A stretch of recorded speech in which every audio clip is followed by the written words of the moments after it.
Bienvenido al segmento En Controversia con Pablo Casillas, donde cada semana discutimos un tema diferente que para muchos es difícil de dialogar.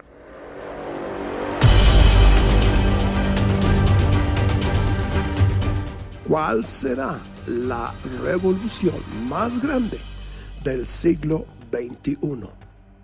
Bien, antes de contestar esta pregunta, quiero empezar esta cápsula dándote una definición de la palabra revolución. Revolución es un cambio o transformación radical respecto al pasado inmediato, que se puede producir simultáneamente en distintos ámbitos: social, económico, cultural y religioso. Los cambios revolucionarios tienen consecuencias trascendentales y suelen percibirse como súbitos y violentos, ya que se trata de una ruptura del orden establecido. Revolución puede definirse también en su sentido más amplio como un cambio radical en la forma de hacer o pensar sobre determinada cosa o situación.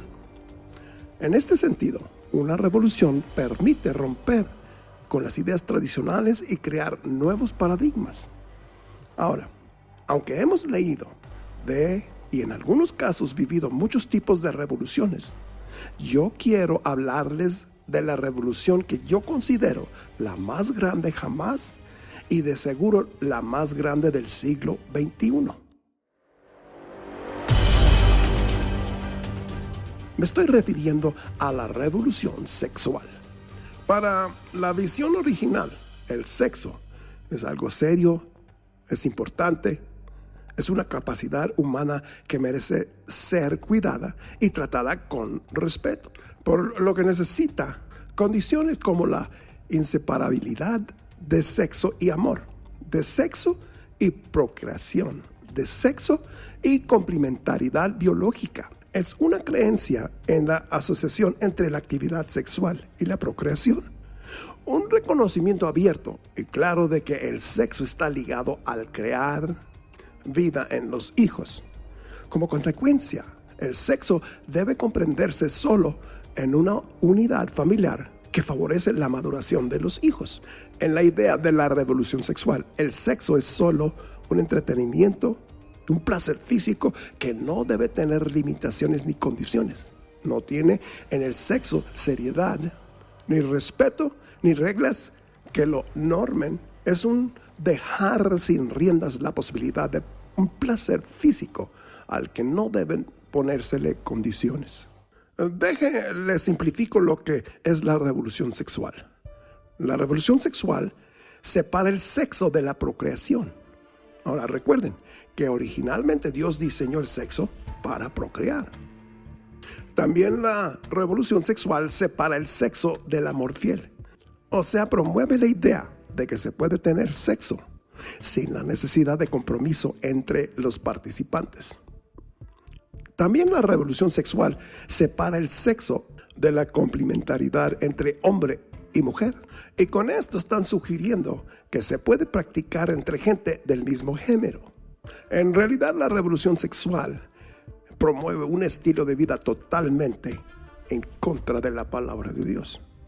Ahora, una sociedad que vive su sexualidad de forma desenfrenada es una sociedad pagana.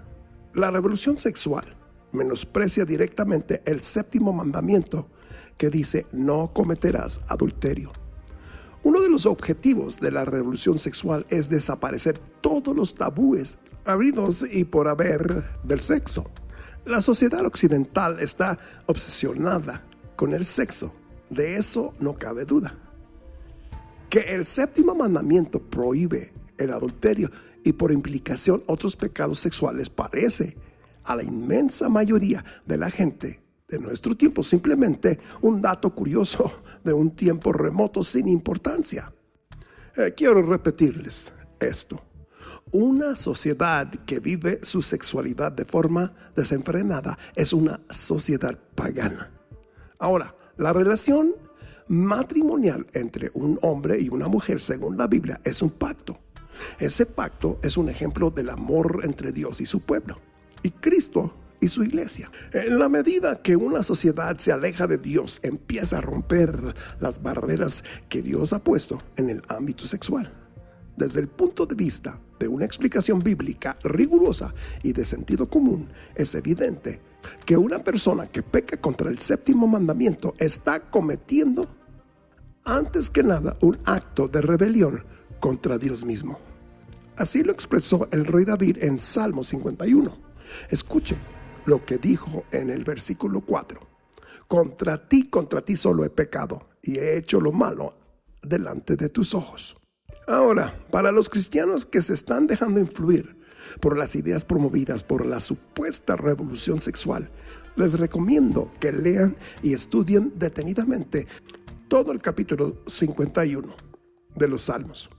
Este capítulo revela lo grave que es el dejarse arrastrar por las ideas que se promueven en el mundo por la gente que están apartados de Dios. Ahora, una de estas ideas es que los jóvenes que no han tenido relaciones a los 16 años son considerados como casos para los psicólogos. Recordemos lo que Pablo dijo en 1 Corintios 6:18. Huid de la fornicación. Cualquier otro pecado que el hombre cometa está fuera del cuerpo, mas el que fornica contra su propio cuerpo peca.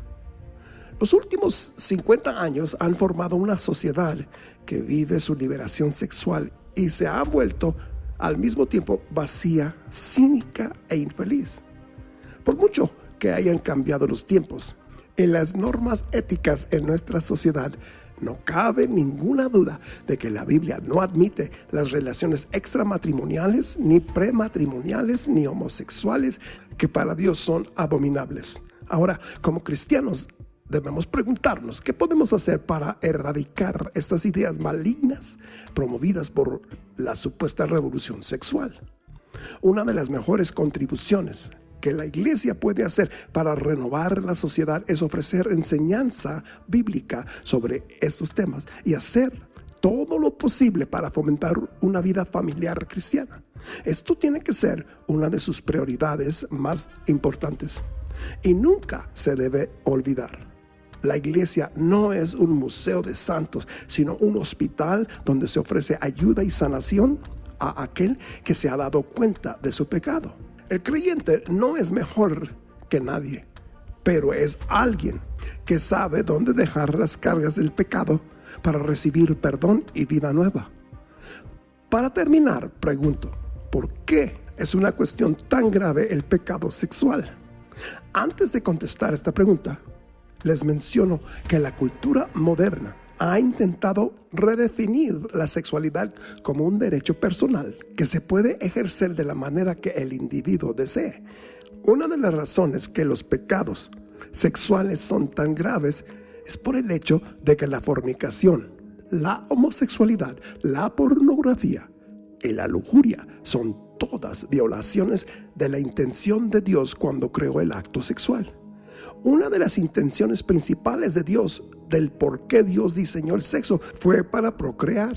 Los desvíos sexuales interrumpen esta intención.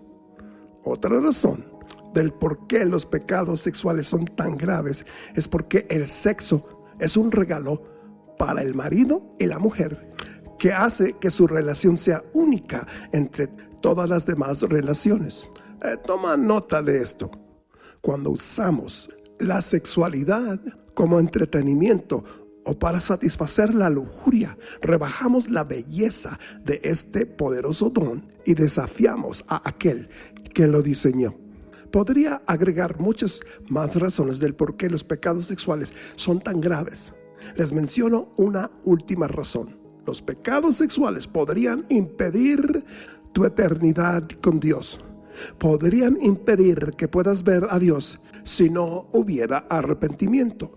Encarecidamente les pido, no se dejen influir por todas estas ideas modernistas que se promueven por la revolución sexual que va en aumento cada día. Mateo 5:8 dice: bienaventurados los de limpio corazón, porque ellos verán a Dios. Y no se les olvide, una sociedad que vive su sexualidad de forma desenfrenada no le busques. Es una sociedad pagana. Hasta la próxima. Que Dios los bendiga.